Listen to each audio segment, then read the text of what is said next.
This video is a continuation of Comenius Plants Part 2, Potherbs. Spinakia, modern Greek spanaki. The origin of the word spinach has the etymologists stumped. According to the historians of spinach, spinach was introduced to Sicily by the Saracens in 897 and later by Arabs to Greece and Spain. In the first good English-language herbal, William Turner wrote in 1568, "Spinach or spinach is an herb lately found and not long in use, but it is so well known amongst all men in all countries that it needeth no description."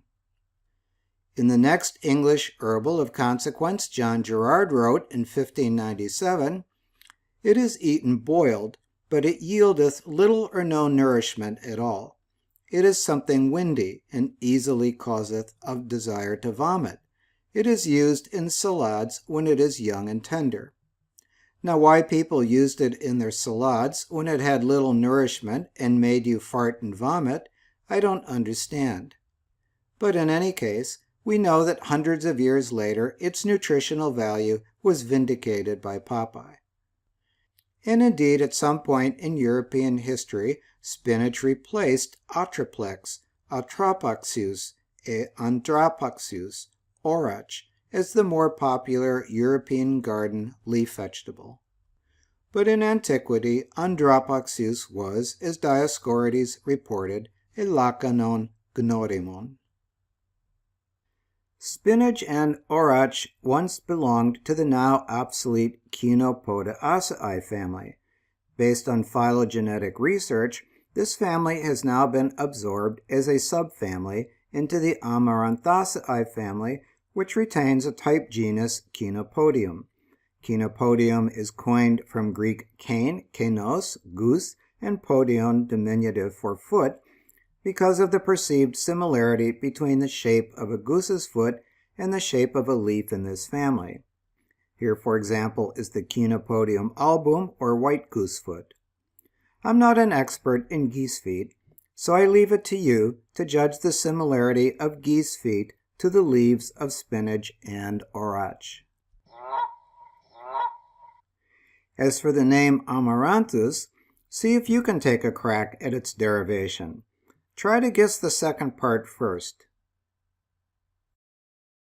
Did you figure out that anth is the Greek anthos, flower? As for the first part, do you remember this slide from the Comenius lesson on tree basics? Pluton ikmados stereten marinatai. A plant deprived of moisture withers. Marinomai, to fade, amaranthos, unfading. Thus, amaranthus is unfading flower, a designation given to the species in this family because of the persistence of their flowers' non-reproductive parts, that is, their bracts and perianths. Bulbus esculentus, bulbos edodimos. A little further in this topic of the Janua, de herbis tam hortensibus quam silvestribus, Comenius is going to give you a sentence dedicated to the class of herbs with bulbous roots, such as the hyacinth. But he gives you a taste of it now, so to speak, in this sentence on olera, the bulbus esculentus, or edible bulbus, which we call the tassel grape hyacinth, or purse tassels. So, for example, Theophrastus includes the tassel grape hyacinth in his class of herbs with fleshier bulbous roots, which he subdivides into those whose bulbous roots are edible or not. Polu detigenos esti, tud esti ton lakanon, kai ton sarcorisdon e kepalorisdon. There is a large class of herbs consisting of those with fleshy, sarx, sarcos, or bulbous roots, the latter literally roots that look like a head, kepale. Within this class of bulbous roots, the roots differ in shape and texture, he goes on to say, and he adds, haeristai men edodimoi haide abrotoi. Some of the roots are edible, some not fit for food. Edodimoi men gar umonon bulboi, kai ta homoia tutois, alla kai hetu aspodelu rista kai hetes sciles. Now among edible roots are not only purse tassels and others which resemble them, but also the roots of asphodel and squill. If you watched our Praefationes on Dioscorides, you know that on the one hand, Dioscorides eschewed alphabetic order for materia medica, but on the other, he left unexplained what exactly was his rationale for the sequencing of the materia in each of his books. Accordingly, he doesn't have named classifications like bulbous, but in any case, in his book 2, consistent with Theophrastus, he does present the aspodelos, the bulbos edodimos, bulbus esculentus in Sprengel's translation, and the scilla or squill in sequence. In classical Latin, bulbus meant the plant part itself, the bulbous root, the bulb. It could also refer to specific plants of the bulbous type. For example, bulbus in Pliny often refers to the purse tassels. And Pliny also refers to the class of bulbous plants as bulbi. Proxima hinc est bulborum natura, quos Cato in primis serendos praecipit celebrans megaricos, verum nobilissim est scilla. Next after these in natural properties are the bulbs, which Cato particularly recommends for cultivation, specially praising the Megarian kind. But the most famous bulb is the squill. Boheen records bulbus esculentus as a synonym for his first category of hyacinths, the hairy hyacinth, Hyacinthus comosus.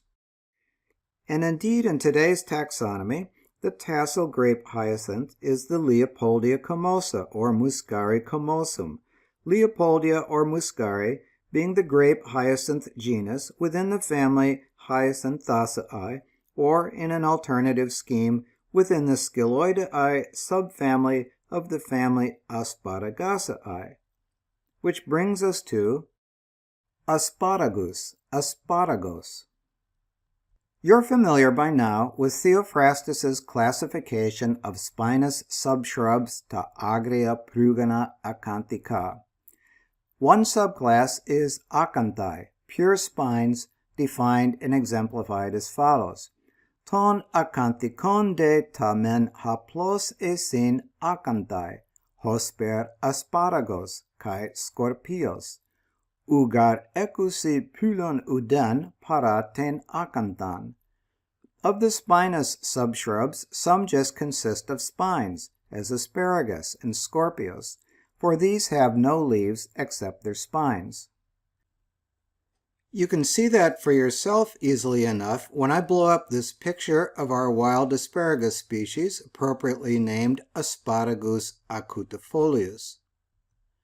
In fact, this picture rather nicely illustrates this part of Theophrastus's description of the asparagus. Hode asparagos anthe ec puon paratas acanthas corunodes micron, ec tutonde esti to anthos micron. The asparagus blooms, producing alongside of the spines a small knobby growth, and from this grows its small flower. Dioscorides' asparagus is, according to his translator, our common garden species, Asparagus officinalis. In addition to its medicinal properties, Dioscorides passes on a gardening tip. Asparagos petraios e muacanthos, huede horminon calusi, hu to caulion hepseten kai broten coelion malasse kai ura kine.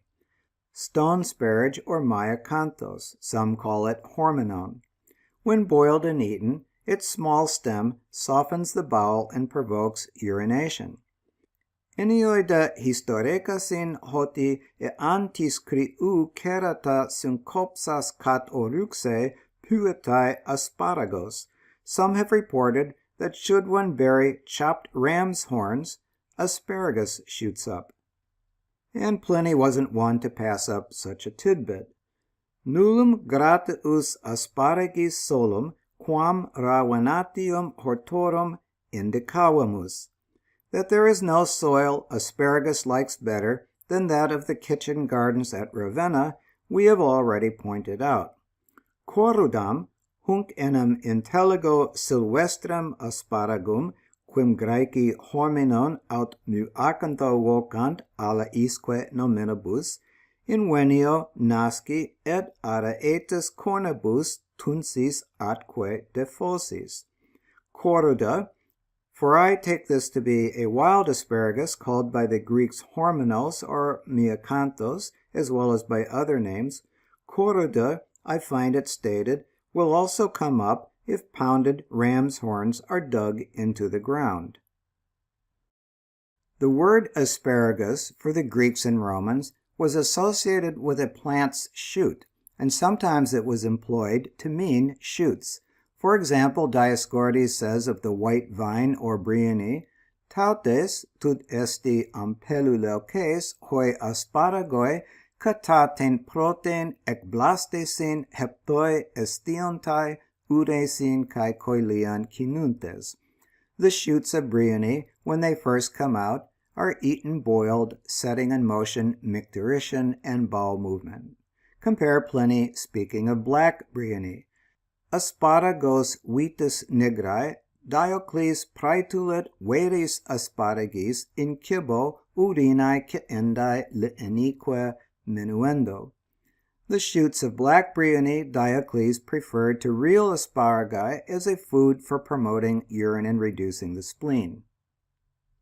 I'm going to invite my friend John Amos Comenius over to dinner tonight, and I think I know what I'm going to serve. In fact, I'll text him immediately, velocius quam asparagi coquantur, faster than asparagus is cooked, a saying coined by the Emperor Augustus according to the biographer Suetonius.